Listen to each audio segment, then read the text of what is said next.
Hi, dreamers. I hope all is well with you today. The reason I'm reaching out is to talk to you about a few things that have come up that I needed to address, and some things I've been meaning to talk about and have been procrastinating on, and a couple things that I've been forgetting to mention in the weekly episodes, so I'll put it all in here for you today. I wanted to first talk about episode 72, The Tale of Blaze Bernstein, which was published into our feed on December 11th, 2018. If you recall, Blaze was a University of Pennsylvania student who was home in California for winter break. He went missing sometime on or around the evening of January 2nd, 2018. His body was discovered 8 days later in a shallow grave in an Orange County park. He had suffered 20 stab wounds. 2 days after Blaze's body was found, a former classmate from high school named Samuel Woodward was taken into custody and charged with first-degree murder, with the added enhancement of this being a hate crime because Blaze was both Jewish and gay, and Woodward was known to be affiliated with the neo-Nazi hate group Atomwaffen Division. I want and need it to be very clear that Blaze Bernstein and Samuel Woodward were never friends while they were in high school. They were classmates, but that was the extent of their interaction. I don't believe that I made any reference to the two of them ever having been friends in high school within the episode itself, but it was brought to my attention by someone who happened across our episode who knew Blaze well, that I did refer to Woodward as a, quote, old friend from high school, unquote, in the actual show notes that were published under the title when the episode was downloaded into your podcast directory. I'm not exactly sure why I would have referred to Woodward as an old friend from high school, though when I think back upon it, I feel like I was under the impression that when Blaze and Woodward were in contact with one another in the day or so leading up to him having gone missing, that in Blaze's mind, he was under the impression that he was meeting up with an old friend from high school, if that makes any sense, and perhaps even acquaintance may have been a better choice of words, but regardless, friend was not the right way to describe their interaction in high school. The person who messaged me about having characterized Woodward as an old friend in high school understandably found the way that I worded things upsetting. He told me he was in a relationship with Blaze. He pointed out to me that the media had been making a habit of calling Blaze and Woodward friends, and he was appalled to see this description listed in the show notes on our episode. He went on to tell me that the two were never friends, they never hung out, and that Samuel Woodward was not a friend at all in any way, shape, or form. My inaccurate choice of words was deeply hurtful, and he told me that he had been in the company of Blaze's mom when she's heard their relationship characterized as such, and that my wording only compounded that, and it needed to be changed immediately. I replied to his message and I apologized for the mistake. At first, I thought I had referred to them as friends in the actual episode, and thankfully I hadn't. And in all the reading I had done on the case, I didn't ever have the impression that they were ever friends. Though, as I mentioned earlier, I felt like perhaps Blaze assumed that the meeting that they were going to have on the evening of January 2nd was going to be a friendly one with someone that he had known back in high school, and I may have thought that that was the state of mind that Blaze was in. If you recall, Woodward had tricked Blaze into meeting with him that evening by insinuating that there were intentions of a sexual encounter in order to lure him to that park where he is alleged to have attacked Blaze, ultimately stabbing him 20 times. And I say alleged at this point, as he has yet to stand trial, but the evidence does point to this crime having been committed by Samuel Woodward, and I do believe that he is responsible. I was able to get in there and change the wording of the show notes, and it now reads that Blaze was meeting with a former classmate from high school. I got back in touch with the person who let me know, and he was understanding. We talked a little bit more about the episode, and it seemed like it was a bit difficult for him to get all the way through it, but when he did, he said it was fitting and respectful of Blaze, which I was very pleased to hear. I heard from another listener whose daughter was also a classmate of Blaze's, and she too concurred that the portrayal of Blaze was accurate. And that is ultimately what's most important in the end. That particular episode sparked some negative response and criticism of my lengthy discussion at the beginning regarding Atomwaffen division and the alt-right, that the show went too political. Maybe I was being naive, or it really didn't occur to me while I was researching Atomwaffen division, but my intentions were not to talk politics. I was looking at the spectrum of politics. We have the left and we have the right, and it can go from one extreme to another.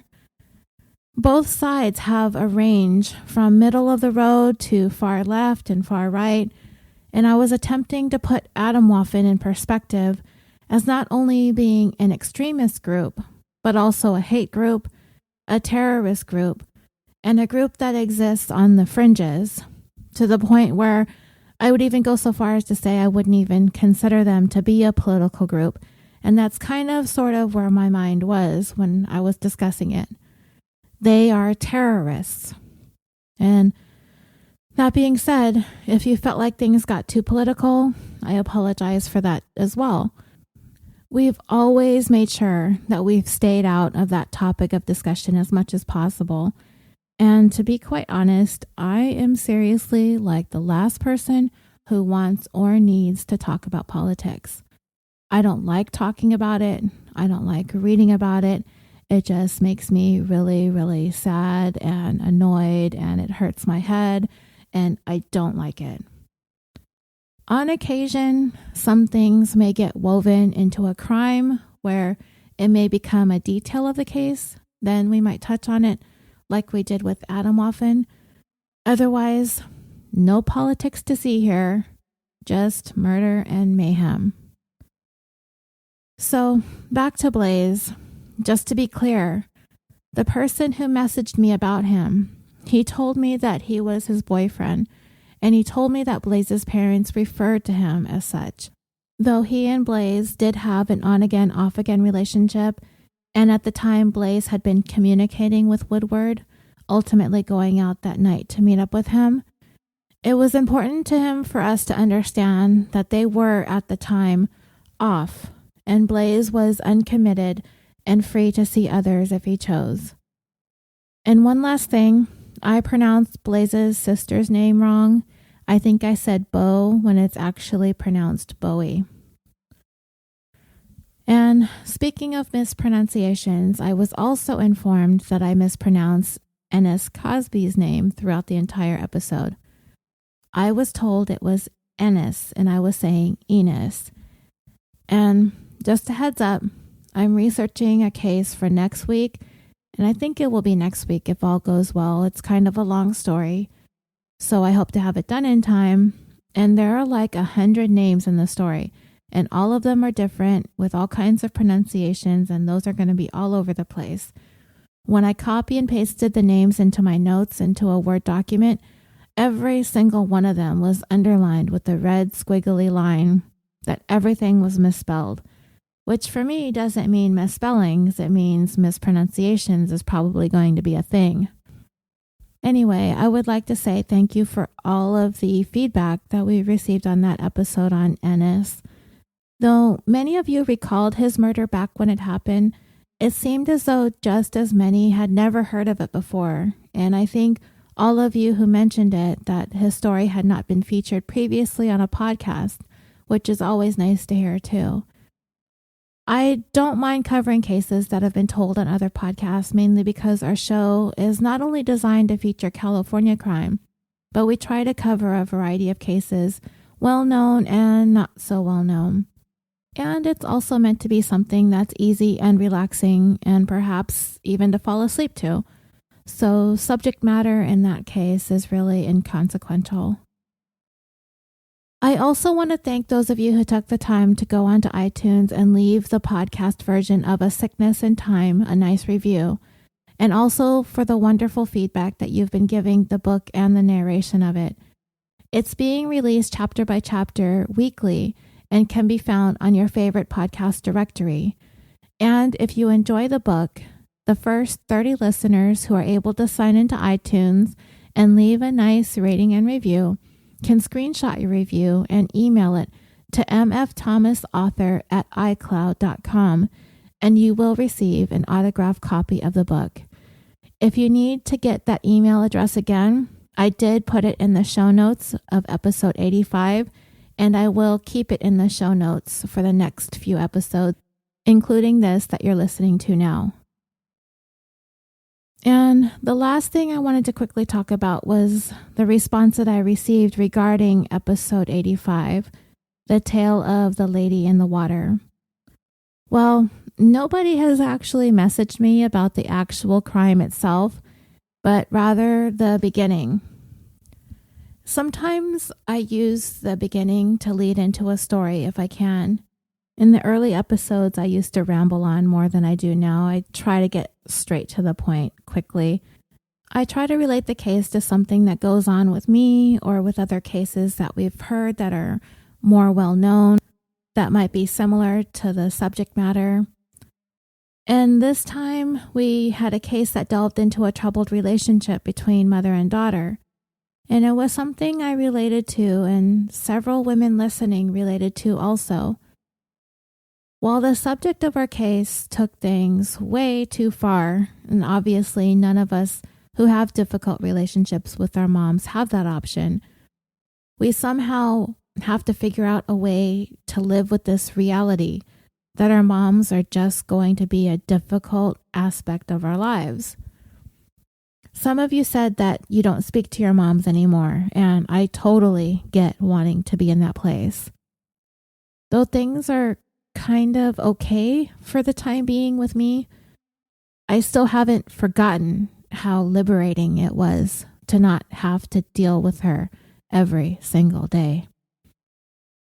I was asked what I thought my mom's problem could possibly be. I can't 100% be sure because I'm not a psychologist. I'm not in her head. I can't tell for sure what's going on.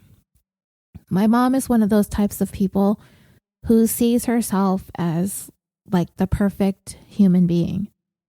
Nothing she ever does is wrong. Nothing she thinks is wrong.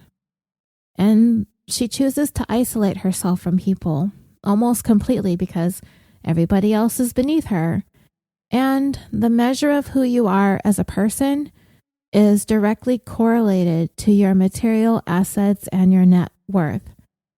So when you're dealing with someone who is as narcissistic as that, any hopes of establishing a working relationship where real change can be affected feels impossible. So my answer to this is to just hide in order to avoid the criticisms and the judgments. I don't share anything personal. She doesn't know what I do or where I work. She doesn't know about this podcast. She doesn't know when or where I travel when I do. I don't tell her if I'm sick or if I'm not feeling well. If we go shopping, I don't buy anything when she's around because she'll pick on everything that I'm buying or how much I'm spending. If we go eat, I never suggest the place because it always ends up being terrible, or she will sit there and eat nothing at all because I was the one who chose it. The times that I've taken her out to eat for her birthday, she'll sit there and order like a side salad and an ice water. If I cook or bake anything, she'll refuse to try it because I made it. But if she cooks something and I don't want to take some with me, it's like the end of the world because it's some sort of personal insult. The list goes on and on. So what does it all mean? Maybe jealousy? I have no idea, but these are just small examples. And it's really hard to explain how bizarre my mom's behavior actually is, because this is what life is like every single day with her. The bigger issue, and I believe this wholeheartedly, is that she never really wanted to have children. I believe she had me to lock my dad down for life. Otherwise, I don't think she'd ever had any. She's always despised and resented her own mother for having 8 children, though oddly enough, she would never blame her dad for having any part of that. She's always had this weird anger and resentment and hatred directed towards women. It's really bizarre. I've never seen anything like it in my life. If all of you listening have any insight, I'm all ears. Anyway, to all of you who messaged me and posted about my poo-pooing about my mom, thank you for reaching out. I knew that I wasn't alone. Thanks again for listening to me go on and on about this. It really does feel good to get it out there and off my chest. I will be back with you all again next Tuesday with another installment of our little show. And until then, sweet dreams.